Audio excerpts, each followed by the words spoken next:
തോക്കിൻമുനയിൽ തട്ടിക്കൊണ്ടുപോയി 2 വർഷം ക്രൂരമായ പീഡനത്തിനിരയായ പാക് ക്രൈസ്തവ പെൺകുട്ടിക്ക് ഒടുവിൽ മോചനം. 2023 മെയ് 24 രാത്രിയാണ് 14 വയസ്സുള്ള പാകിസ്ഥാനി ക്രൈസ്തവ പെൺകുട്ടിയായ മുസ്കാൻ ലിയാഖത്തിന്റെ ജീവിതം മാറിമറിഞ്ഞത്.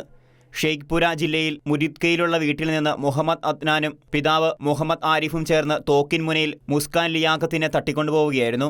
ചില പേപ്പറുകളിൽ മുസ്കാന്റെ വിരലടയാളം ഫലമായി എടുത്ത ശേഷം മുസ്കാൻ ഒരു മുസ്ലിമായി മാറിയെന്നും അദ്നാൻ ഭർത്താവാണെന്നും അവർ പറഞ്ഞു. തുടർന്ന് സാൽവേഷൻ ആർമി അംഗമായ മുസ്കാൻ തുടർച്ചയായി ലൈംഗിക അതിക്രമത്തിനും ക്രൂരമായ മർദ്ദനത്തിനും ഇരയായി. 2024 മുസ്കാൻ ഗർഭിണിയാണെന്നും 4-ാം മാസത്തിൽ അദ്നാന്റെ കഠിനമായ പീഡനത്തെ തുടർന്ന് ഗർഭം അലസിപ്പോയി. ഒരിക്കൽ മുസ്കാന് തന്റെ മൂത്ത സഹോദരിയെ ഫോണിൽ വിളിച്ച് അവരുടെ സ്ഥലത്തെക്കുറിച്ചും തന്നെ തട്ടിക്കൊണ്ടുപോയവരുടെ പേരുകളെക്കുറിച്ചും അറിയാൻ അവസരം കണ്ടെത്തിയപ്പോഴാണ് അവരുടെ കുടുംബത്തിന് മുസ്കാനെക്കുറിച്ചുള്ള വിവരം ലഭിച്ചത്.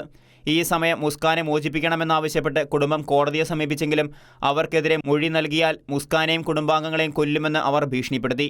അങ്ങനെ സ്വന്തം ഇഷ്ടപ്രകാരമാണ് ഇസ്ലാമിലേക്ക് പരിവർത്തനം ചെയ്തതെന്നും അദ്നാനെ വിവാഹം കഴിച്ചതെന്നും കോടതിയിൽ പറയാൻ മുസ്കാൻ നിർബന്ധിതയായി.